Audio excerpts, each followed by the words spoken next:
खट्टा और खांसी। एक धनवान युवक को खांसी बहुत रहती थी।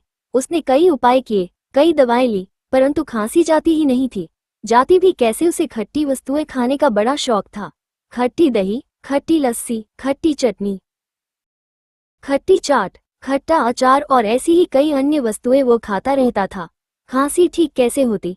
एक दिन वो एक वैद्य के पास गया और बोला, वैद्य जी, मुझे बहुत खांसी रहती है, क्या आप मेरा इलाज कर देंगे? वैद्य जी बहुत अनुभवी थे। खांसी ठीक करना तो उनके लिए चुटकियों का काम था। वैद्य जी बोले, तुम बैठो, मैं अभी दवाई दिए देता हूँ।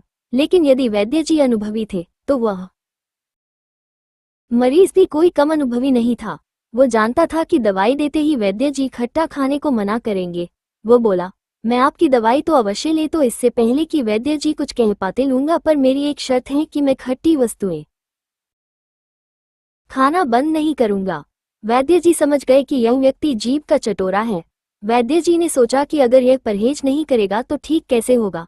आखिर वैद्य जी हंसकर बोले कि खट्टा खूब खाना, मैंने तुम्हें कब रोका है? फिर खट्टा खाने का तो मजा ही कुछ और है। अगर खांसी हो और खट्टा खाए तब तो लाभ ही लाभ है, इसमें नुकसान ही क्या है? खांसी में जो खट्टा खाए उसके घर कभी चोरी नहीं होती, कभी उसे कुत्ता नहीं काटता और वो कभी बूढ़ा नहीं होता। खांसी वाले युवक ने जब ये सुना तो वो हैरान रह गया।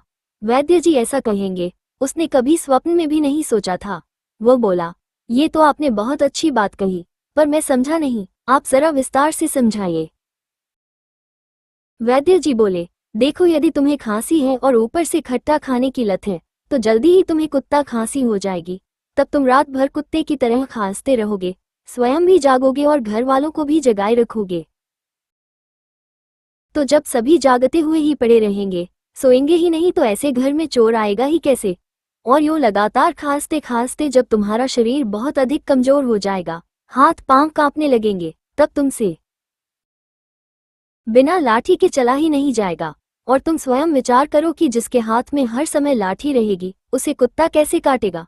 फिर जब खांसी से तुम्हारे फेफड़े बिल्कुल ही खत्म हो जाएंगे और शरीर सूख कर कांटा हो जाएगा, तब तुम इस जवानी में ही मर जाओगे। तब तुम्हारे लिए बुढ़ापा आएगा ही कैसे? तो खांसी में तो खट्टा खाना बहुत ही लाभदायक है। ये सब सुनकर वो युवक रोने लगा। वैद्य जी ने बड़े ही प्रेम से उसके सिर पर हाथ फिराया और कहा, मेरे प्यारे बेटे, मेरी बात मानो तो जिद छोड़ दो। कुछ ही दिनों की बात है।